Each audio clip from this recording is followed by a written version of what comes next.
Doctor Doom has conquered the world as the Sorcerer Supreme, bending reality to his will. But Reed and Sue Richards refuse to accept defeat. Their only hope?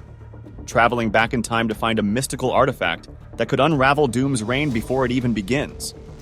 Will they rewrite history, or will Doom's power extend across all of time itself?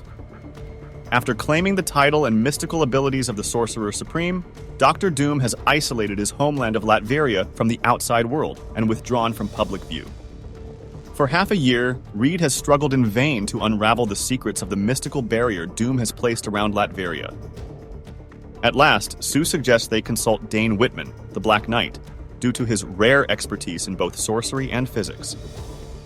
When they arrive, Dane welcomes them as Dr. Storm and Dr. Richards. They hope to wield Whitman's ebony blade to break through Doom's barrier, only to discover that he has already reforged it, melding it with other magical relics to create a throne. However, Dane tells them of an even more powerful weapon known as the Fated Blade, an ancient sword forged in the 1300s that possesses the ability to slice through anything permanently. Whatever it cuts can never be repaired. Unfortunately, as he scribbles down an equation and hands it to Reed, he admits that the blade has likely been lost to history.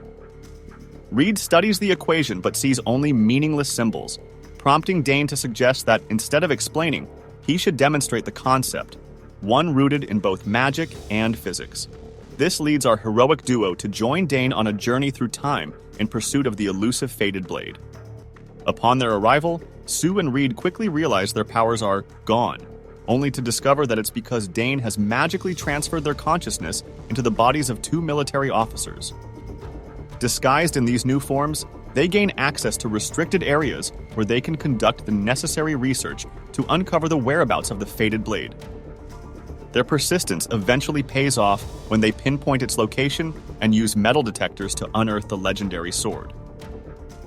Intending to keep it safe for future retrieval, they prepare to rebury it in a secure place, until Dane suggests a site that is destined to be obliterated so completely that nothing will ever be built there, ensuring the blade's total destruction.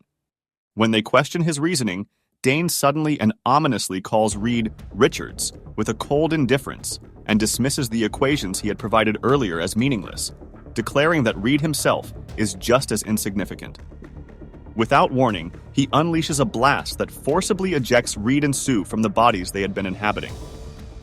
Reed, stunned by the way Dane referred to him, begins to recognize a familiar pattern in the condescension, one that could only belong to Dr. Doom, who is now revealed standing within a glowing magical portal alongside Reed and Sue. Doom smugly admits that he has been the one controlling Dane from behind the scenes, ensuring that Reed would unknowingly lead him straight to the only weapon capable of killing him.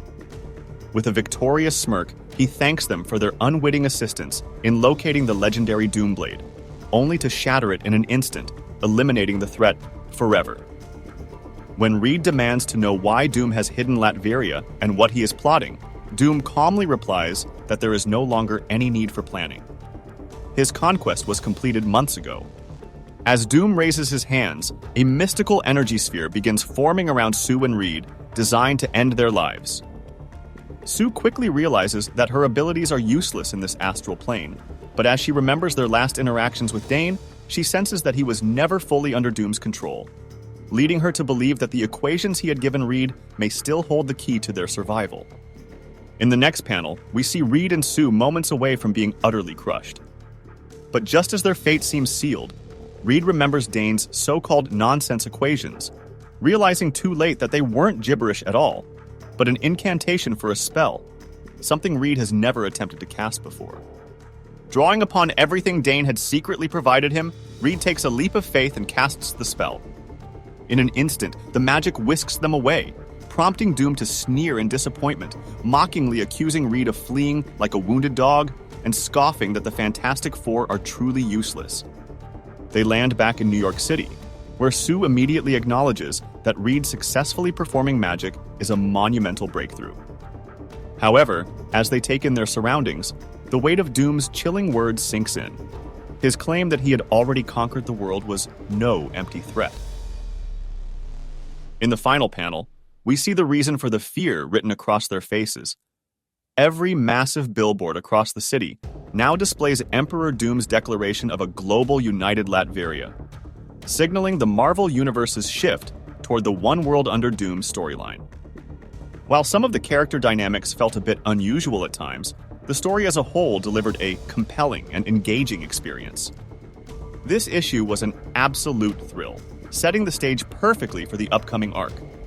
The final twist was especially gripping, leaving me eagerly anticipating the next chapter. What are your thoughts on this issue? Share your comments below.